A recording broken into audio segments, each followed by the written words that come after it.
Okay. I am going to tentatively kick us off. So welcome everybody. My name is Belle Tyndall and I get the absolute joy of being a part of the Seen and Unseen team. If this is your first time bumping into Seen and Unseen, interacting with us, let me just give you an introduction to who we are. So welcome. Seen and Unseen is an online magazine providing articles on thousands of topics by hundreds of contributors. We also have podcasts and videos and events just like this one, all of which is created and designed to help you discover a world that is greater and more full of meaning and sense than you ever imagined. And you can find it all at seenandunseen.com. You can find everything we do on every social media platform, or if you subscribe to Seen and Unseen, then we can do the work for you. We can come and find you. You can have a collection of articles sent straight into your inbox. But for now, we are so glad that you are joining us here tonight as we bring Seen and Unseen to life. So let me quickly go over what this next hour is going to look like, and then I will introduce our contributors and I will hand over to them because they are the reason we are all here. So for half an hour or so, our contributors will have a conversation that we get the total honour of listening in on. And then at around 8 p.m, that's 8 p.m. British summertime, just in case you are anywhere else in the world, we will be asking your questions. So do send your questions over, any thoughts you have, any questions you have while the conversation between our contributors is going on. And that will mean that our behind the scenes team will have time to collect them and we will be able to feed as many of them to our contributors as we possibly can in the 20 minutes that we will have to do so. So you can send your questions to us via the little Q&A sort of icon that is at the bottom of your screen. So do be doing that as the conversation is rolling on. Okay, now allow me to introduce to you our speakers. Firstly, we are truly privileged to be joined by Marilynne Robinson. Marilynne is the author of best-selling novels. I know that you all know all of this, but this includes Housekeeping, which was the winner of the Hemingway Awards, of course Gilead, which is the winner of the Pulitzer Prize, no less, Home, winner of the Orange Prize, Leela and Jack, as well as numerous non-fiction works, including her most recent, which is The Mighty, Reading Genesis. And interviewing Marilynne this evening, we have Bishop Graham Tomlin. So Graham is the editor-in-chief of Seen and Unseen. Before that, he was the Bishop of Kensington, and he is also the founding Dean of St. Mellitus College. He too has authored of very many books, including the brand spanking new Blaise Pascal, the man who made the modern world. So this promises to be an incredibly rich conversation. And so without further ado, over to our speakers. Thank you. Thank you, Belle, very much indeed. And welcome to everybody who is listening and watching in as well. And just lovely to have you with us, Marilynne. Thank you very much for joining us today. My pleasure. Good. You're California today, is that right? Where you yes. are? Mm-hmm. And I'm in Oxford, so there you are. We can still talk across the way.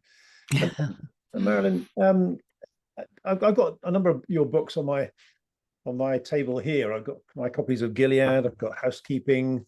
I've got Jack, all the novels. I've also got a whole series of other books you've written, which are books of essays, things like When I Was a Child, I Read Books, The Givenness of Things. And I love that title, The Givenness of Things.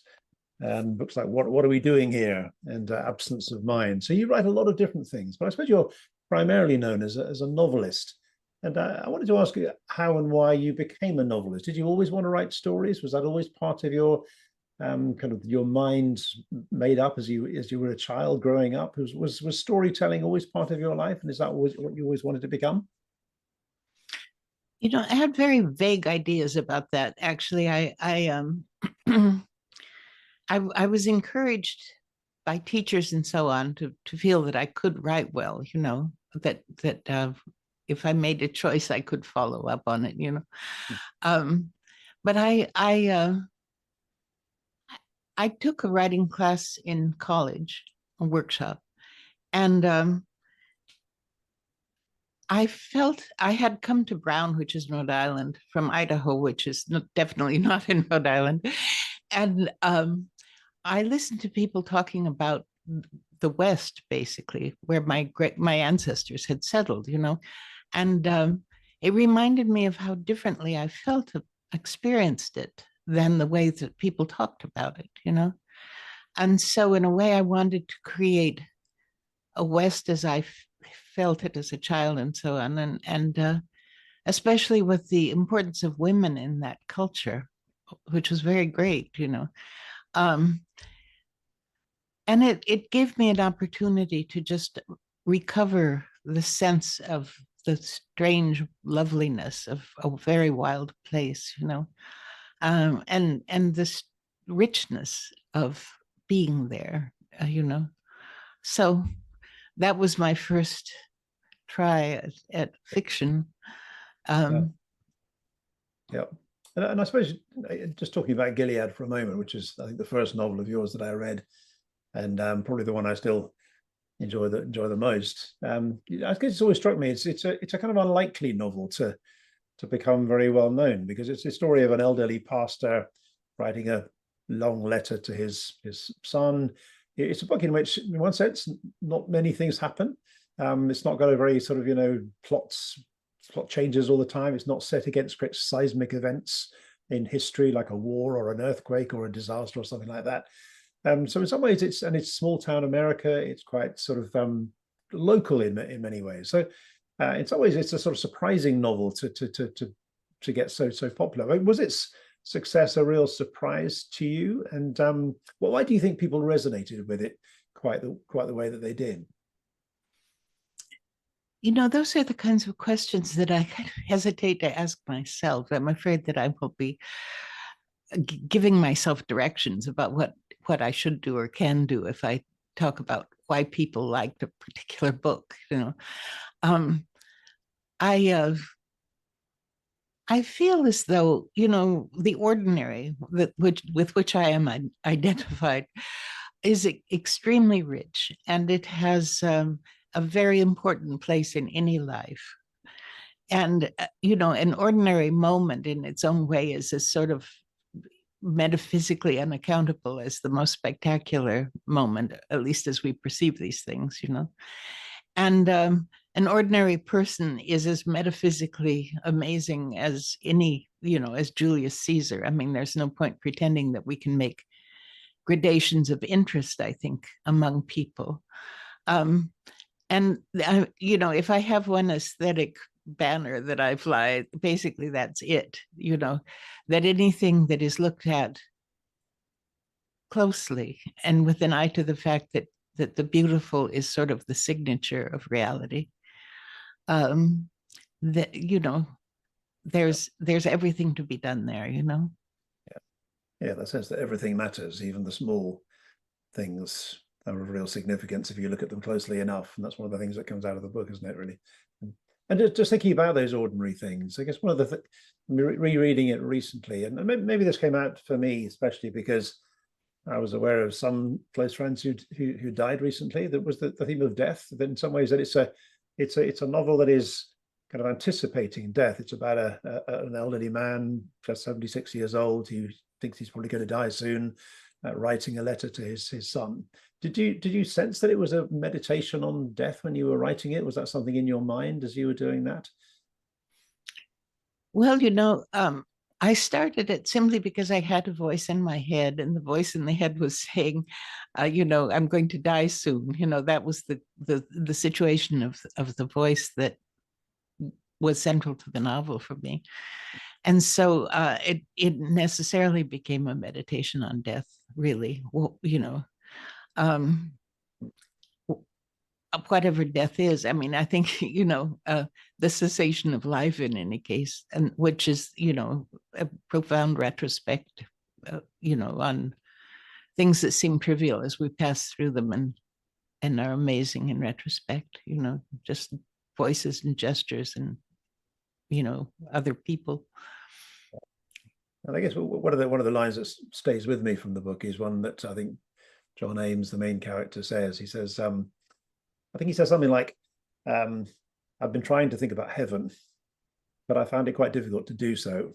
But then again, I wouldn't have been able to describe this world if I hadn't spent the last 70 years walking around on it, which struck me as a kind of interesting meditation on that. But as you yourself think about death, as your, has writing the book helped you to kind of think about death in a different kind of way as we get older? I suppose it becomes more part of our not of our experience, but our anticipation.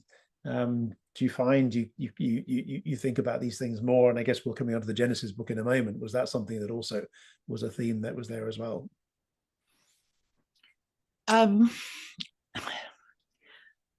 don't, I think that one of the things that's wonderful about writing novels or poetry, no doubt, is that it makes coherence, it puts things in relation to each other. It lets you explore your mind and understand what you dread and what you are attracted to and all the rest, and I think that just the fact of writing has sort of transformed my ideas of both life and death, by the need to make them, as it were, palpable or visual, in one's own imagination. You have to make choices in terms of what is beautiful or what matters, or and so I think, yes, my sense of death is no doubt very much modified by having written that book, and also my sense of being alive. It's coming on to I guess the other book I wanted to talk about tonight was your latest book, which was Reading Genesis, and again, it's a bit of a departure for you. You've mainly written novels and then sort of essays and books of cultural commentary. You don't suddenly find yourself writing a book about a book of the Bible. What led you to do that? Why did you focus on Genesis rather than one of the Gospels or the Psalms or any other book within the Bible? Well, the Genesis is so, it establishes so much that becomes assumption for the rest of the Bible. It establishes the basic metaphysical circumstance of humankind in relation to God and so on. And so you find it echoed everywhere, in the Psalms and everywhere. It's so basic to the whole literature that the fact that I think is very much underread, that it's been exposed to, centuries of criticism that was very condescending actually to it, as if it were a primitive literature, when of course ancient people were capable of extremely sophisticated thinking and perceiving. I thought that in order to clarify anything subsequent to Genesis, you had to clarify Genesis, and it seemed to me as if it functioned so beautifully in terms of, self-referential qualities and so on, structure and so on, that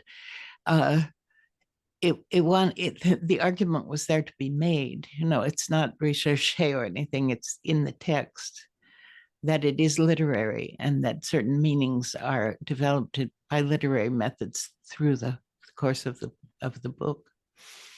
Did you find coming at it as a novelist, and that's because I suppose most books I've read on Genesis have been kind of technical commentaries by biblical scholars who've researched the kind of history of the times and the text around. You come at it as a storyteller, as a novelist. Did you think that gave you an advantage in telling the story of Genesis and looking at it again, or a different angle on it than you'd find in many of the commentaries?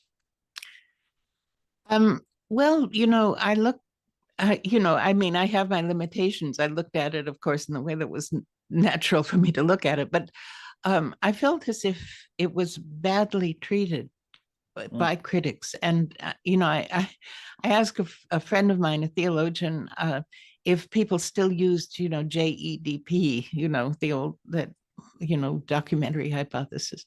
And he did a sort of poll of people that he knew that wrote in the area. And one of them said any self-respecting scholar uses the documentary hypothesis, And so I thought, well, that's not me, I'm not a scholar. But the documentary hypothesis is very old at this point, and however many ways it's been modified, its impact is essentially the same. It makes the text incoherent in its most crucial parts, and hypothesis that breaks it down into different sources and tries to identify which part of the book comes from J or E or D or P, isn't it? Whereas you're reading yes, exactly. And they question the reality of Moses, but they believe deeply in J or D. I mean, it's kind of ridiculous. And they proceed as if there were a kind of documentary evidence that really does not exist, And so I thought the fact that, scholarship has been manacled to this one theory for 150 years does not oblige me to be shackled to it also. Yeah. And I guess one of the things that struck me going through it was that I suppose if you ask the average person, what's your view of the God of the Old Testament? They might well say, well, it's a kind of vengeful, capricious, rather angry character who smites people because he doesn't like them. Maybe rather like a certain American president that we might think of at the moment. And yet your depiction of the story seems to say, actually, no, it's God who is faithful and good and patient. Actually, it's the humans in the story who are angry and vengeful and capricious. And so you're sort of turning that on its head. I guess some people may not be convinced by that and are still kind of wedded to this idea that the God of the Old Testament is this sort of vengeful character. I mean, how do you respond to that critique? Because I guess it's still very prevalent in people's thinking about the God of the Old Testament, isn't it? And you're trying to overturn that by what you were writing, or how do you respond to that when you read people who depict God in that way in Genesis and the Old Testament? Right. Well, it's this is a very ancient thing, this making the sharp distinction between the God of the Old Testament, the God of the New Testament, giving Moses horns and all the rest of it, this is dualism, It's a violation of the assumptions of monotheism, which I think are very beautiful and important. I'm not, I'm very ready to defend monotheism. But in any case, I think that if there's a punitive structure in the narratives of the Old Testament, what that is telling us is that most of the world's evil is created by human beings. And there are certain points at which it becomes intolerable. Under almost all circumstances, the evil that is insupportable is violence against human beings. It is the tendency of human beings who are images of God to act revoltingly badly toward human beings who are images of God, and that, if you think of the four horsemen of the apocalypse, war and famine and plague and so on, all of these things are humanly created in the vast majority of cases, perhaps every case. And I think it's an evasion of the fact of human moral competence to say that, God is to blame for the violence that we do, Just letting ourselves off the hook by doing Yes, that. exactly. Yeah. And I suppose just following on from that, one of the things again that struck me was you made quite a contrast between what the book of Genesis says about humanity, for example, and what some of the sort of the Babylonian myths of the time, and you mentioned particular similar sort of creation stories like the Gilgamesh epic or Enuma Elish, and contrasted them because they seem to give a very different understanding of humanity from what you get in Genesis. Do you want to talk a bit more about that and draw out what that distinction was and why why the view of humanity in Genesis has much more nobility and grandeur, if you like, than some of those other stories. Well, the idea that human beings are images of God, that is utterly biblical. There is nothing to compare with it. Human beings are made in the Babylonian myths to do grunt work, basically, to spare gods having to do work that would fall to them because they lost the war among the gods. It's a certain number of people are created. They are not named. They are no objects of any god's devotion or anything like that, and they're certainly not assumed. Brilliant as the Babylonians were, they're not assumed to be a creation of the status of an Adam, what is God, what is man that thou art mindful of him. The way that Genesis sets up so that the beginning is this wonderful explosion of being, and at the end is this human being that reflects it all, basically, that is the adequate second, presence in this amazing moment, and you find that picked up in the Gospel of John and so on, that's just very beautiful. And I know of nothing that is comparable to it in any way, certainly not myths that were current in antiquity. Well, and certainly not our very declined anthropology since then. Yeah. And it is, I guess it probably is one of the most influential books in the whole of sort of Western intellectual history, isn't it, the Book of Genesis, given that it's given us a whole language for thinking about the way the world is, the way we are, who God is, how we relate to one another as human beings, how human society works, and so on. I mean, would you pick out other themes or ideas apart from that anthropology, that idea of human beings, that you think were revolutionary in the Book of Genesis? Other things it says about human society that are particularly remarkable? What are the other themes you'd pick out from the Book of Genesis that have been so influential, do you think? I think one of the things that is amazing about it is that the people upon whom God's attention rests are very ordinary people. Abraham is not a king or a magnate or anything like that. He's just a wandering herdsman. The idea, what I had talked about before, the idea that the whole of history and meaning can rest on the person of someone who would have seemed quite unexceptional to the people around him as he lived, that means any of us, that's a way of re-understanding the fact that the Adamic figure at the beginning of Genesis is simply humankind, the grandeur and the ordinariness are simultaneous. Yeah, and that leads to the significance of each individual as a significant moral actor within the world. Yes, exactly.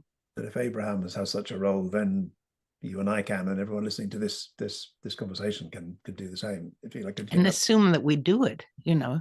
I mean, one of the things that I think is very clear from just historically is that people are morally competent for one thing, and then deeply consequential. Yeah. I mean, when you have an election and you make a very appalling choice, 51% of the individuals in the United States made that choice. They truly did, and we can't hide behind the idea that what we do does not matter, that we're minor figures and so on, that God knows what the ultimate consequences of these kinds of things might be. Did you? I wanted to ask also, did you find in writing the Book of Genesis, did you find yourself reflecting on the kind of current situation in America and what was going on in it? Obviously, you were writing it before the recent election and so on, but did it have any reflections for you on where your nation is right now? Well, it necessarily has reflections on, history in general. I mean, because it is about what human beings are and how things happen among them and so on. I would not have anticipated anything of our present circumstance, even from the re-election of Trump. this is horrifying, astonishing.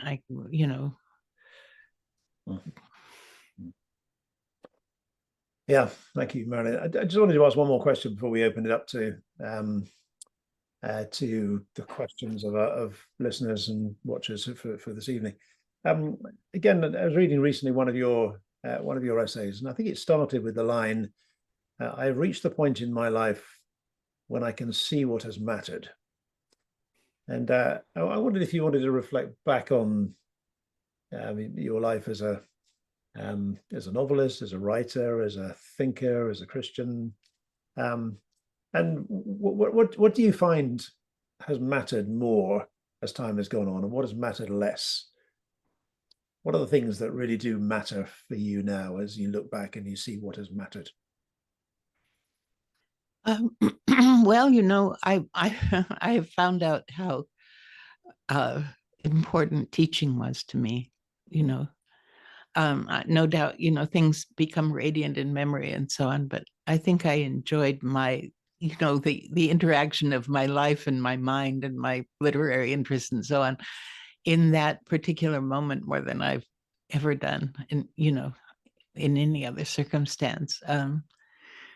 But I think that one of the most important things to me was my first experience writing housekeeping, when I was in isolation, more or less, trying to remember things that had happened 2 decades earlier, really, experiences I had had and so on. And finding out in those circumstances that I remembered them, that I knew what kind of flower bloomed in what place at what time and so on, that my memory was much more active and alert than I think my conscious attention was, And I found out that, from that I had lived a much broader life, a much more intense life than I realized. I would never have known that if I hadn't made the kind of demand on myself that writing that book made, and writing any book makes, really, but fiction especially, because you're trying to conjure a sense of reality, that even from the point of view, when I talk to my students, I say, don't imagine that your mind. It is much larger, it's almost another life beside your life, and finding that out, that was just incredibly important to me, not just because it helps me write, but also to find out something about what I am as a human being, Yeah, I think it's linking that to the previous point about the significance of each individual as a moral actor. It also maybe says something about that each of us lives much richer lives than we think we do. And that absolutely. the act of memory brings those things to the surface in a way that we don't often recognize. Exactly. And that we don't normally access. I mean, I was in a kind of an extreme situation, trying to remember Idaho while I was living in France, what a kind of an eccentric project. But putting that demand, not just normally remembering, but it's more remembering. It's finding the place at which the past is evoked in the mind. Yeah. Very powerful. And noticing the things that otherwise you might not see, which is, again, you're back to the point about the ordinary being significant, that everything Yes. in that kind of way. Yeah. And other things as you look back, you talked about things that matter to you, teaching, memory, remembering things. Are there things that seemed very important to you when you were younger that now don't seem quite so important? I think of myself as a sort of a slacker. I think I have friends who could affirm my view of things as slacker. I've always enjoyed just simply being in my own head, to the extent that it's a distraction from me. I should, I know people who have lives like mine who are much more productive than I am.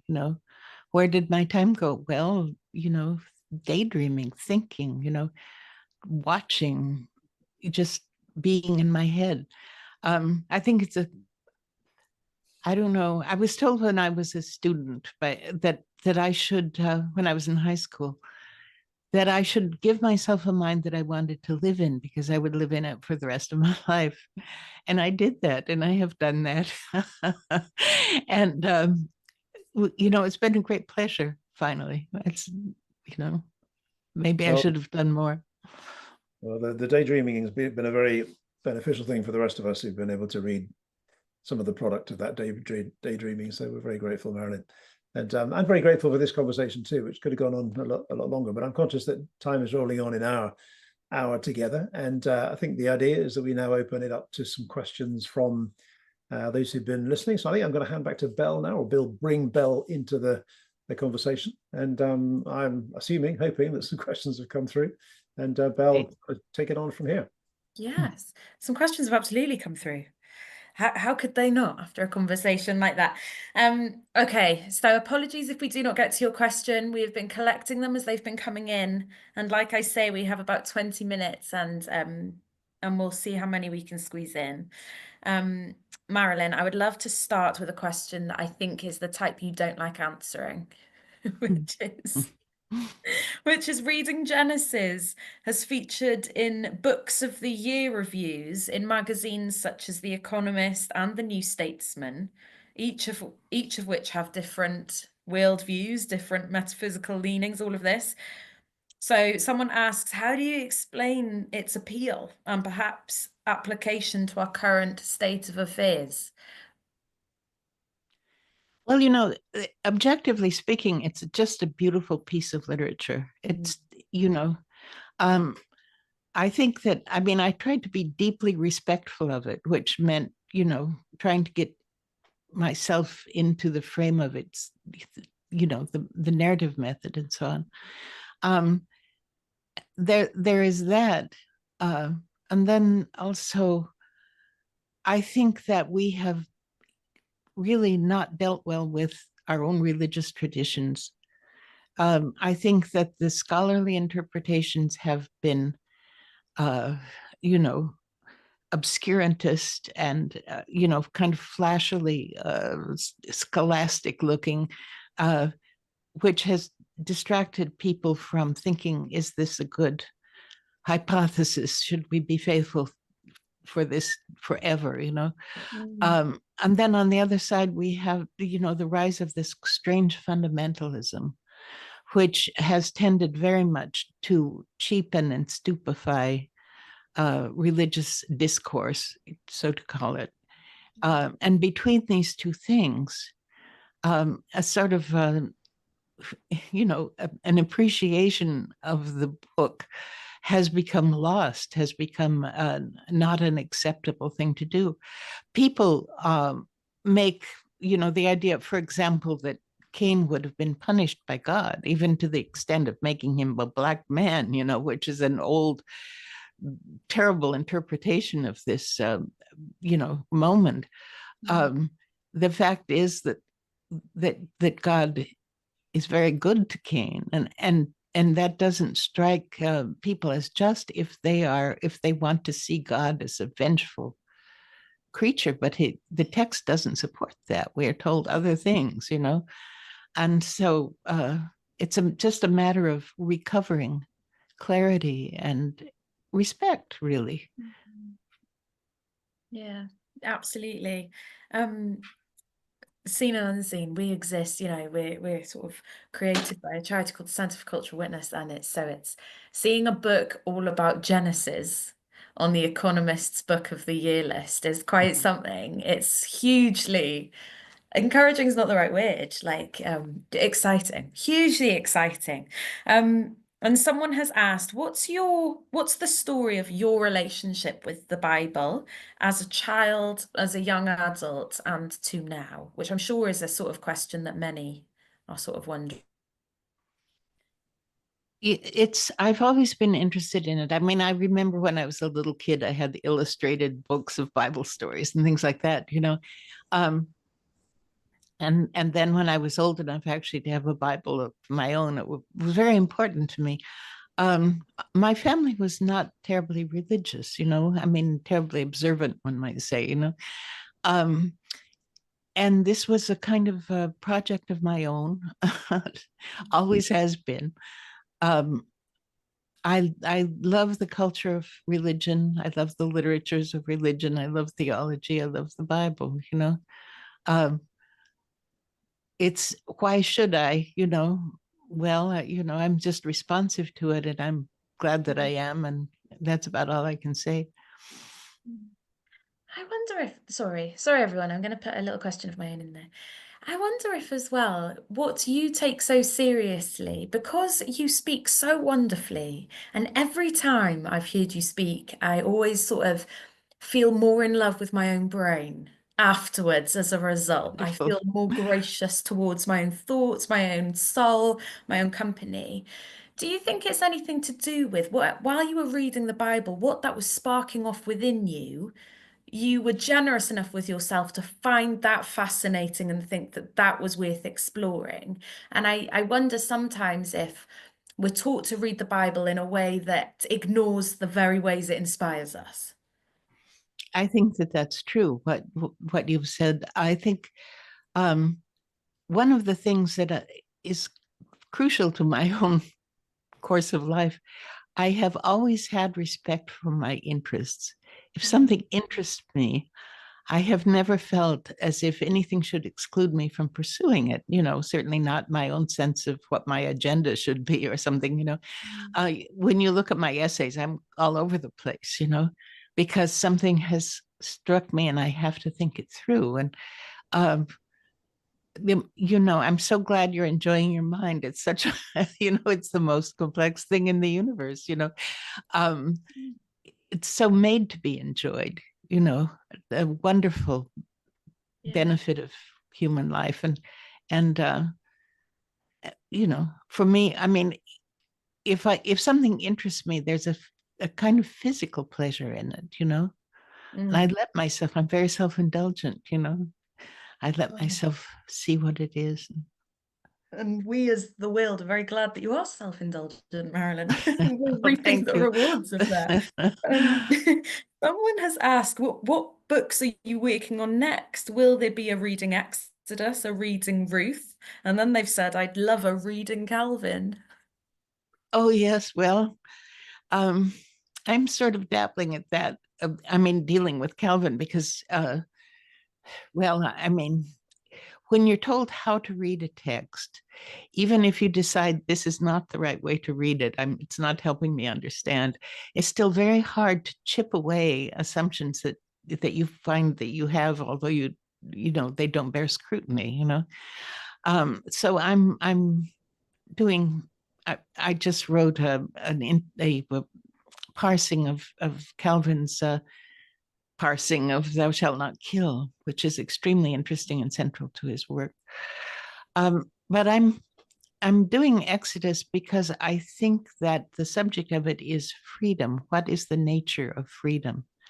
You know, there's that wonderful line in Paul, you know, it was for freedom that Christ made you free, you know. What is this word, you know? Um, and you know, I mean, it's all worked out. It's like Plato's Republic, except he's dealing with real people. You know, you have the feeling that he really has trying to deal with a mob virtually and part of the time and so on. Um, but the question, I mean, to leave Egypt, that's a very reduced notion of what freedom would be. You know, then you create freedom, at least ideally, you know, in as a model of human life. And I think that that's what the books of Moses are about. Yes, yes. Someone has asked, which leads on so well. It's quite specific, but interesting, is how you read the story of the burning bush, which I guess Oh, seen as your mind is in Genesis. Can you give us a little 2 minutes on that story? Mm. well, one of the things that's very interesting, you know, is that it seems to be a very modest sort of theophany. You know, I mean, Moses, it says he noticed this, and so he stepped out of the road in order to look at it more closely.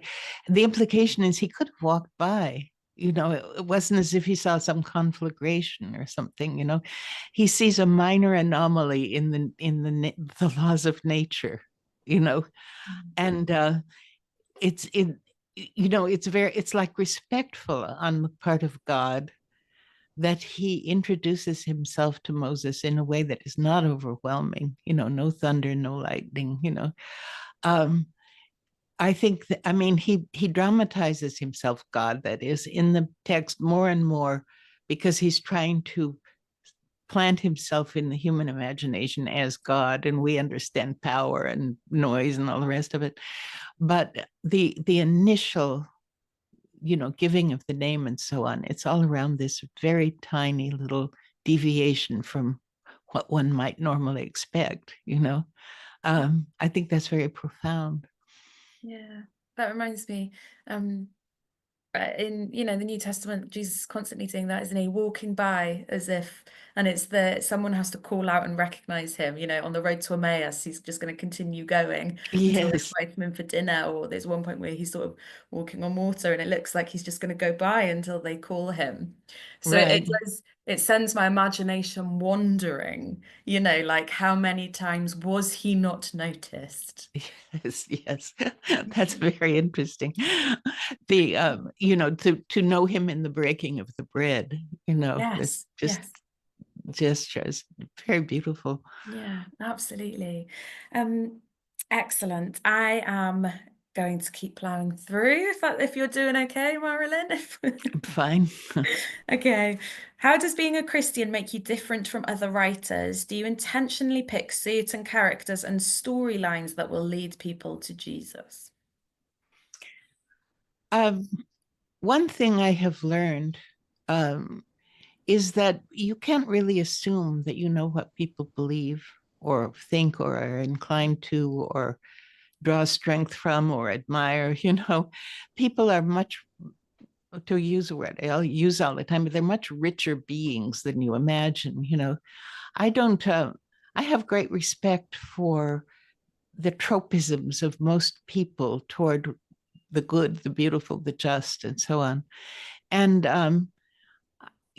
I think it would be intrusive of me to be trying to nudge people in a direction that I consider appropriate rather than assuming that they have the means to make profound decisions for themselves.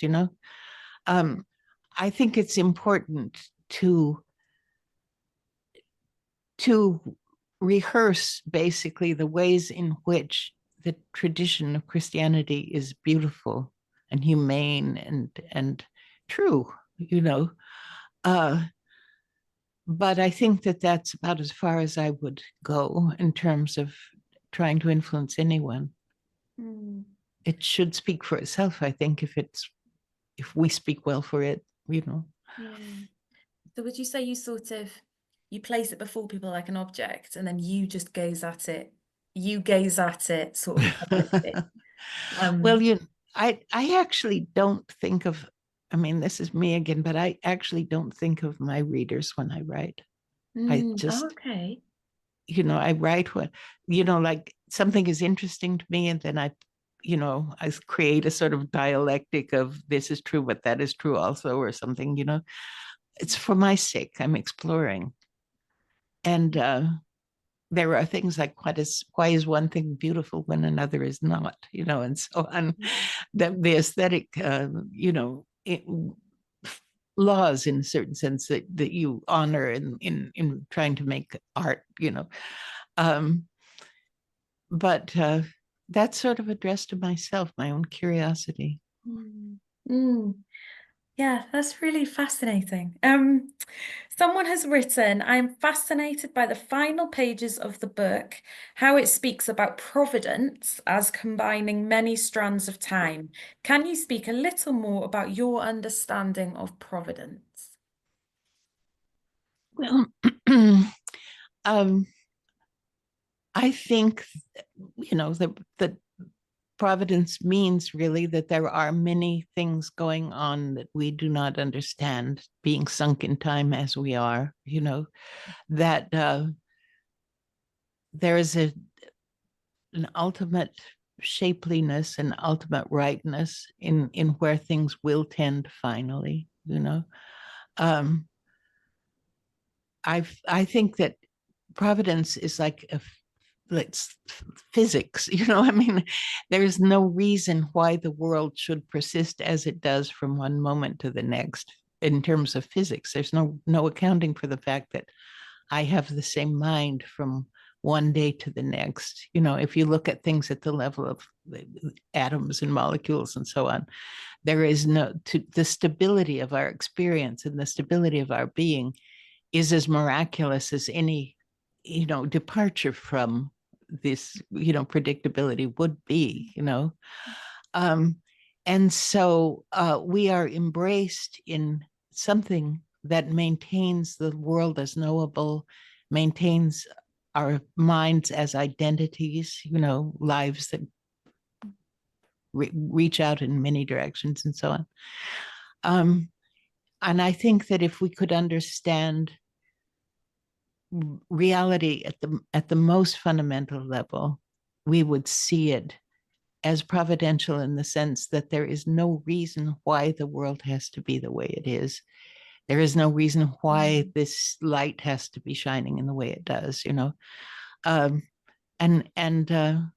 if you look at it that way, it's like we're in a little Eden, a little hub of predictability and progress, progression and so on. And I think that ultimately that would be providential, that it embraces many kinds of providence. Yeah, someone has asked, and this sort of is a lovely next step, is someone has asked, and I'm aware this is it's a big question. What does prayer mean for you? How do you understand it working? And I suppose that's a lovely strand to go off, sort of off what you've just said. Yes. Well, since I didn't have a very strong traditional religious upbringing, I I don't have the habit of praying in the way that many religious people do, which I consider a defect and a loss. I certainly, when I think about prayer, what the reason, I mean, I refer to physics, I mean, I read about quantum physics and so on to the extent I can understand it. And the thing that I love about it is that it implies that things are not set in stone, that if you think of God as acting in a quantum reality, his options are open, and I think that, for me, it was important not to have to think of God as sort of locked into the mechanistic creation that he had made. So I think that theoretically, it is at least possible to influence how reality will fall out, I think that more important than that, much more important than that, is the address of the human being to God, the acknowledgement of relationship, the, pondering of life in terms of what it reflects in terms of interactions between the individual and God and so on.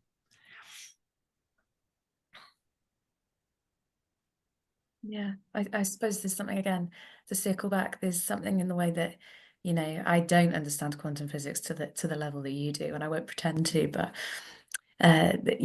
God being able to do anything in any way, and yet he'll do something as subtle as make a small plant catch on fire in the hopes that someone will see it, in the hopes that a specific someone will see it, and then move in collaboration with that someone. That's sort of that. Well, I don't even really have words to kind of frame how poetic that is, and I mean poetic in like the largest sense possible. Yes. Yeah, Wow. yeah, so wonderful. Okay, there's a question here. You differentiate between theology as the study of God and anthropology as the study of humankind. Is your understanding of the nature or purpose of the Bible to bring the two studies together? Yes, I think that's true.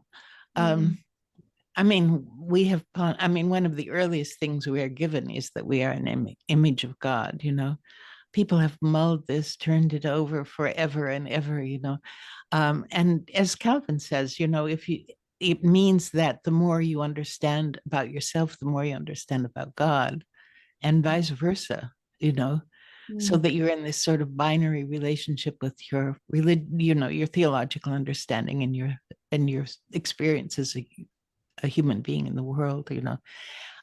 He talks about how you can solve problems while you sleep, and all these celebrations of things that people do in fact too, um, making the mind again as some kind of evidence of the nature of God. I think is very beautiful.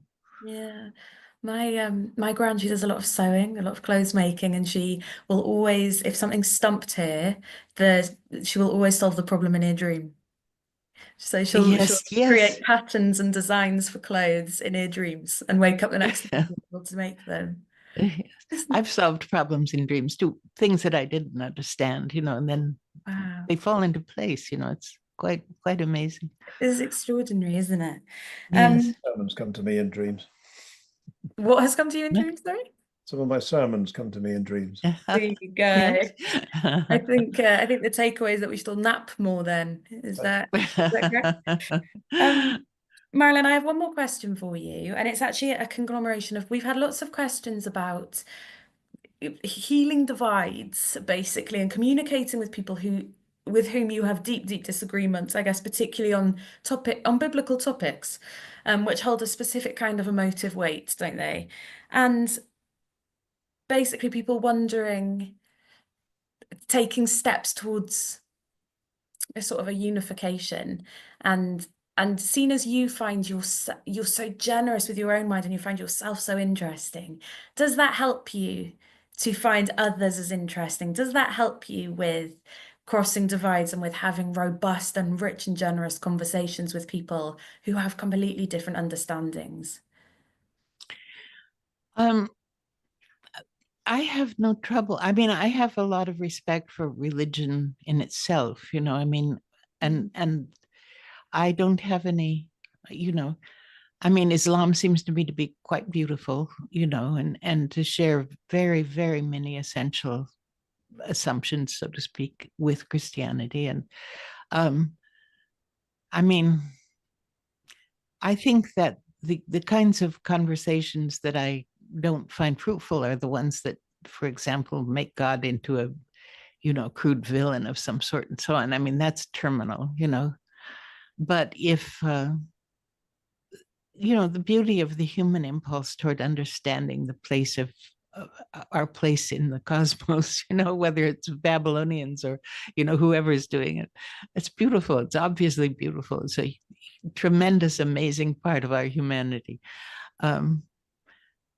And I do believe that any understanding is always partial. Not only are other things possibly true, but maybe the opposite is also true,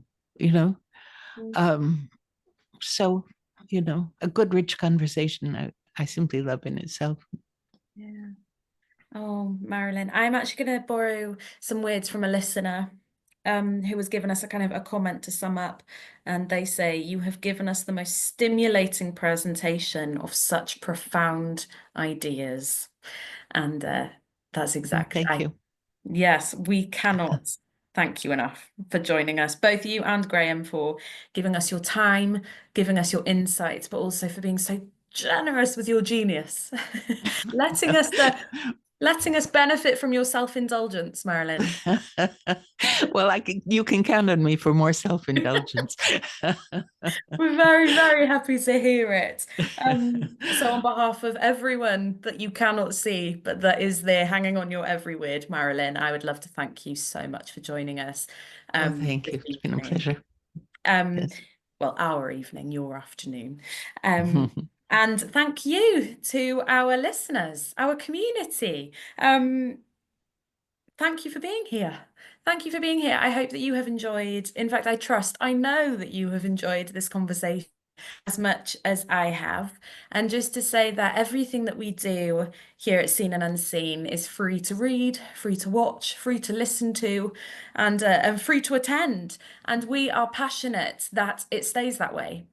But when I say it's free, what we mean is it's been made possible, it's been paid forward by those who are passionate about what we do and why we do it. If you want to join our community of supporters, if you want to join our behind the scene community, I hope you like what we did there with that weird play, or offer a little one-off gift, you can find all of the details at seenandunseen.com/give, or very handily, there is a QR code right there. It makes all the difference. It means that we can continue to put these conversations out into the world freely. And a final thing from me is just to say that we are doing this again next month.